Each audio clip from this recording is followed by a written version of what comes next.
We're joined on the Daily Signal podcast by Brandon Tatum. He's a former Tucson police officer. Brandon, thank you so much for being with us on the Daily Signal. It's an honor. Thank you. Well, can you start off by telling us first about, so we're here talking at a conservative conference, and I want to talk about your career in law enforcement and some of the things you did, but I first want to talk about yourself and your journey in the conservative movement. Were you always a conservative? Was that something that you gradually learned about? How did you get to where you are when it comes to what you believe in terms of conservatism?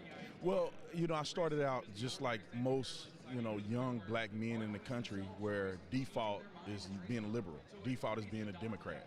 And so all of the Democrat positions that you see most African-American men believe in today is what I believed before, even though I wasn't politically involved as much as I am today. But over time, I began to wake up and be more involved, and then I woke up to what the reality was. A lot of that happened when I was in college. I started to see that the country isn't as racist as I thought it was. I'm in a majority white university, and I was seeing things that was perpetuated to me as a young man that were just becoming unraveled. I got saved in 2008. I found Christ, and that really helped me as well start to look at people not by their race per se, but by the fact that we're all God's children, and I judge you based on your character. The Martin Luther King mantra is something that I internalized more when I got saved. And then when I became a police officer, I was still a liberal. I voted for Barack Obama. Thank you, Barack Obama, because Barack Obama is what really made me leave the Democrat plantation in what I call the plantation. And so I paid taxes for the first time, significant amount of taxes when I was a cop. And I said, I need to be more politically involved because I don't like these taxes. What is happening here? I thought I was going to get an apartment, a car, and with these taxes, I ain't going to be about nothing. And so it made me feel like I need to know what's going on. So then Barack Obama started talking real bad about police, and that really turned me off. And I opened my eyes and understanding to the other side. I was totally inspired by Ben Carson and Donald Trump. And so Donald Trump emerged. I love the fact that he was keeping it real and being himself, authentic, wasn't a politician, big money man. I like him. And so that kind of pushed me more to realizing that I'm more on the conservative side than I would ever be on the liberal side. Well, you had mentioned that it was President Obama that made you a conservative. Can you tell us more about that and how that happened and what specifically made you start thinking and make that switch? Yeah, it's funny because I think a lot of people become conservative not because of conservatives, but because of liberals, So it was policing, because I was a police officer at the time. I was on duty in the streets, patrolling every day. And he was really making negative statements about police regarding police shootings, and he was never correcting the record. Like he was saying, the Cambridge police, I think they were Cambridge police, they were acting stupidly, right? And he made that statement, and they weren't wrong. We come to find out they were incredibly accurate in them detaining a person that they thought was breaking into a house, and he never corrected it. And then he talks about, Trayvon Martin would have been like his son, and it's like, What are you talking about? Your son would never be like Trayvon Martin. He'd be in the hood buying Skittles and running down the street and getting into altercations with people. And he kept talking about police in a negative way, and it just really turned me off to the point where I said, I would never respect anybody who wouldn't support the men and women who wear the uniform. I don't care who it is. It could be my mama. I lose respect for people that don't respect police, and that was the genesis of the downfall for me being what I would call a Democrat or a liberal. Well, you've had quite a career in law enforcement. You were a Tucson police officer for 6 years. You became a SWAT operator, field training officer, general instructor, public information officer. Can you tell us about, first, how you became interested in law enforcement, and then maybe some of your memories or something that stood out to you from your time in your career in law enforcement? Yeah, so I started out when I was younger. I didn't like police officers. Growing up, they were racist white people. That's what I heard. That's what I was taught and what I thought. I actually got arrested when I was 8 years old for smoking marijuana in a vacant house. Me and six of my other cousins and my brother, we all got arrested for smoking weed. I mean, we were doing some nefarious things at the time. It was a pretty traumatic experience to a certain degree. They pulled guns on us and stuff like that because we were in a vacant house. And they put us all in a patrol car. We got put in handcuffs. We went to the substation. And the most traumatic thing wasn't really the police. It was the fact that my dad showed up and I thought he was going to kill us. So that was the most trauma that I had. That experience, kind of scared me when it comes to law enforcement. But I needed a job. I mean, I was in the NFL draft in 2010. I didn't get drafted. My mentor told me that I need to turn the page. Hey, if it's not working out for you, you need to do something. You got a child. You got responsibilities. And so I said, I'm gonna apply for everything in the city of Tucson, and the policing was one of them. And I didn't think they would call me back. I knew nothing about being a police officer. And the funny thing is, I had a argument with at the time, my fiance, and I remember the next morning the police department called me, Tucson police called me, and I didn't think nothing about the application. I thought that she called the police on me, and I'm like, I can't believe she called the cops on me. She want to get me arrested over an argument over the phone. And then they were like, you apply for the job, right? And I'm like, oh, okay, yeah, well, now we can talk. I almost hung up on her. So then I said, well, I need to figure out what the heck is going on because I know nothing about policing. I did a ride along, and I was blown away. Officer Sean Payne blew me away. I saw a hero in Sean Payne that I've never seen in another person, and I said, you know what, I want to be a hero, and that's how I joined the police department. Working in law enforcement, what have you learned about what the general public think of police? Also with the added issue of racism where people think police are racist, what's your perspective on that and how should that be addressed? Well, people have no idea what police officers do. Even people that support police officers have almost no idea what they actually do. Policing is a very different monster. It's a very different profession than most people understand. And if they do ride along or they were actually a police officer like I was, then you realize that it's so much more going on here than what people may understand. Also, the majority of the people who are anti-police, they're completely wrong. It's, when you talk about policing being a racist institution, that is the biggest lie that I've heard in a very long time. Police officers and policing in America is probably the least racist institution in America. Why do you say that, Mr. Tatum? What person can be a racist and put your life on the line for the people that you hate, that you're racist against? It's almost an impossibility. Every day you go out, you don't get to pick what people you serve on a call. You have to go and serve people with your life. I'm talking about this is not a video game. You don't die and then hit the reset button and come back. Like when you die, it's final. When you get injured, you get critically injured, it's final. Your friends die in the line of duty, it's final. When you have to kill somebody, it's final. You wouldn't do all that stuff in a black community if you was a racist white Ku Klux Klan police officer, because most of it is not arresting people and putting them in prison. Most of it is serving and protecting people. And then there's occasions where you have to put people away. But, it's the least racist organization that I've ever been a part of. And I think it's a very heroic profession. That's something that I've learned. And I have an incredible respect for people that put on the badge. It's hard to explain how difficult it is to be a police officer, and especially now. I mean, the stress of being a cop, the things that you see that you can never unsee. You don't get a chance to put a filter and a blur over a person that is going 80 miles per hour down a public road, hit a light pole, and so you know what that's going to end up looking like. A guy getting run over by 3 cars on the freeway, you don't get to unsee that. A man beating his wife to the point where her eyes are swollen and blood is coming out of her eyes, you don't get a chance to unsee those things. And so being a police officer is incredibly difficult. It's incredibly inspiring at the same time. So that's one of the biggest things that I took away from when I actually became a cop. Thank you for sharing that. You had mentioned something earlier about how your dad stepped in when you all were in that vacant house. Oh yeah. And how he was the person that showed up and kind of called you on the carpet. How important are dads in today's society, and what do you have to say about the crisis of fatherhood? I think we see this in so many different communities, the black community, but other communities as well. What would your advice, and why are dads so important today for society? Yeah, great question. Men are incredibly, an incredible asset to our community, men in general. And then fathers are even more incredible to the family. I think that young men, if I didn't have a dad, I wouldn't be here. If I had because my mama, I'm gonna be honest, I love my mama. She wasn't gonna come to the jail, the little holding cell, and do what my daddy did. My daddy came in there like he was in the WWE or something. I thought it was Hulk Hogan in there. He said he was gonna kill us and everything. That healthy fear of my father kept me out of a lot of things. Also, people don't understand how invaluable a man is to a young man. When you see an example of who you can become, you don't have to imagine it. You don't have to rely on an outside source to determine who you are, what your legacy is. Seeing your father, he don't even have to talk to you. Just seeing the man that created you is something that's so inspiring subconsciously to a lot of young men. The woes of our society are on the backs of men, not women, men.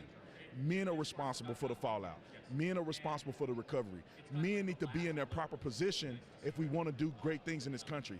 And if we want to see a change in, young people in the inner city, We want to see a change in marriages, all this stuff. The man is responsible.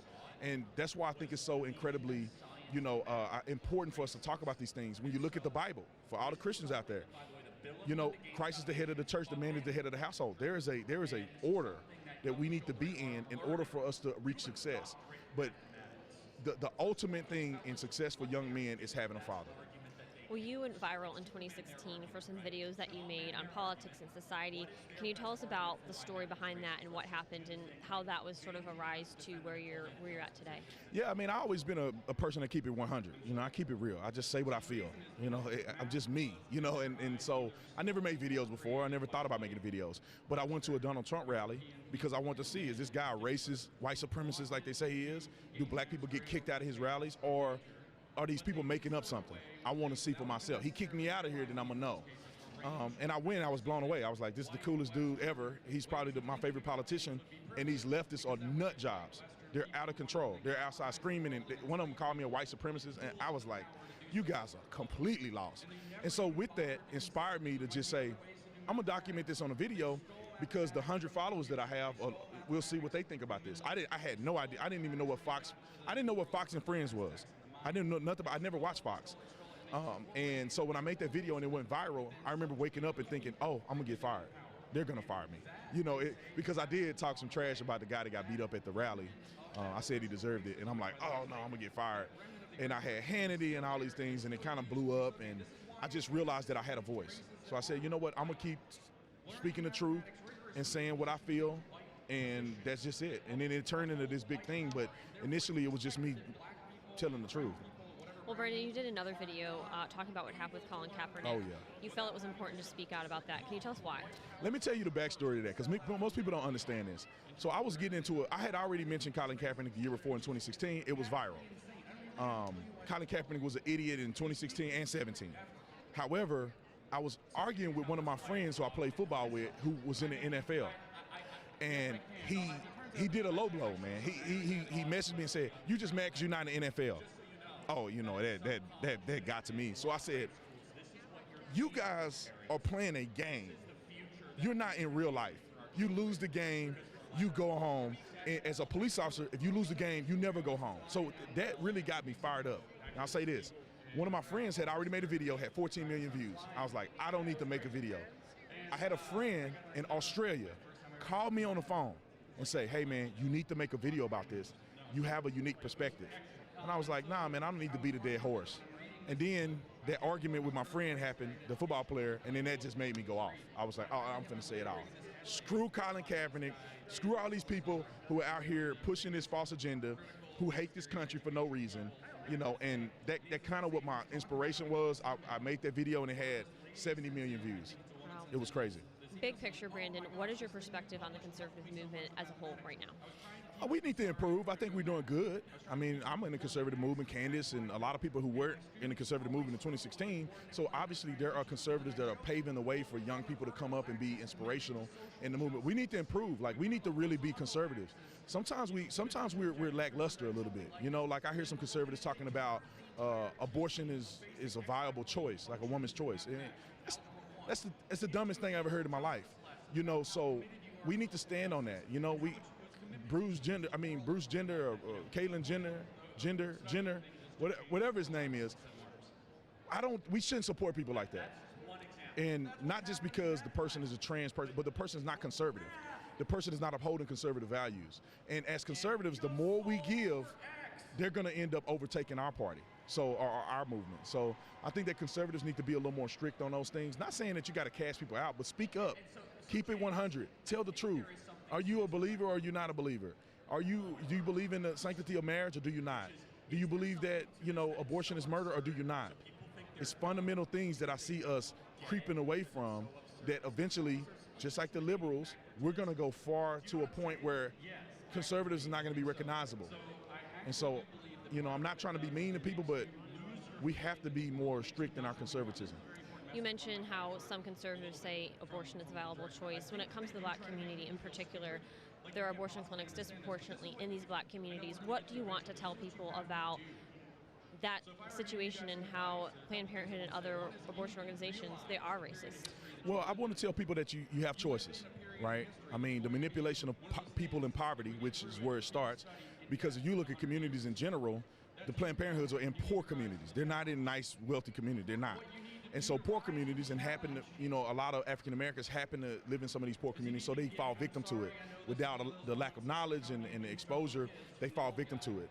I think that obviously the origin of Planned Parenthood, if you look at Margaret Sanger and them, is a eugenicist perspective, and to exterminate people that they didn't want to be around, which are black people. Now let me tell you how that has come to fruition.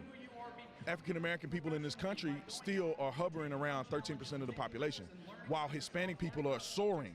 Eventually, they say people of color are going to run the country. It's going to be Hispanic people. It's not going to be black people. And if we keep having abortions, which black people have the most abortions per capita out of any race, and it's consistent in some states, they have more abortions than give birth, we are hurting ourselves with political leverage. Because now 13% of the population, what is that? You want to be 40, 50% of the population. So when you go out and vote, it makes an incredible difference, local level and federal level.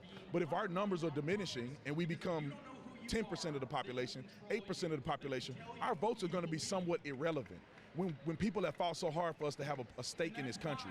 So those things are hurting our communities. Also, a perspective is that it's allowing men to not be accountable for their creation, and it's allowing women to not be accountable for their actions. If you could just go out and have an abortion on a whim, why would you protect yourself? Why would you not wait till marriage to have sex, or whatever it can be, or at least protect yourself? Why would you do that when you could just go have an abortion? Why would a man value a woman enough to, if he creates something, that he stays around and have responsibility, if he believes, well, I'm gonna walk away because she can just go to the clinic? These things have a residual effect that are really harming communities in this country, and I really wish people will wake up and realize they have other options. Well, Brandon, as someone who mentors youth, I'm sure in your capacity in law enforcement and even now working in the conservative movement, what advice, what message do you have for young conservatives, but just young people in general who have critical race theory being talked about in their classrooms? So many college campuses are talking to young people about communism and elevating that as an acceptable solution. What would you say to them as they're fielding through all these different barrages of information that they have being thrown at them?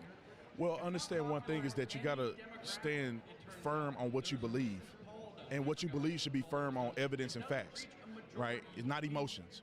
So if you have evidence and facts that support what you believe, which is that critical race theory is trash, and that communism don't work, and even the Secretary of State, but the press secretary said it is delusional as she is. She said that communism is a failed mechanism. So if you are confident in doing your research and understanding that what you believe is based on reality and facts, then stand on that. If you don't, we lose. If you do, we win. We'll be victorious. It will ebb and flow. Right now, it seems like they're winning. But just like any other sporting event, you can be losing, but the game ain't over. To the fat lady singing, what they say. Now that's probably not politically correct, but until the fat lady singing, the game is not over. Until the clock is over, you better keep fighting. You better keep playing in the game, because all you need is a Hail Mary and you're going to win the game, right? Inch away, kick that field goal, you win the game. Don't give up too early. So conservatives, stay strong, believe in what you believe. Don't let these people punk you and cower you into feeling like you're a racist. Screw these people. If you know you're not a racist, screw them and tell them to their face, screw you, I'm not a racist. You're a racist. That's what you should say to them. Be strong, be firm, and you'll win in the end. Well, Brandon, thank you for joining us on the Daily Signal. It's great having you with us. Thank you. Great, incredible interview. Thank you.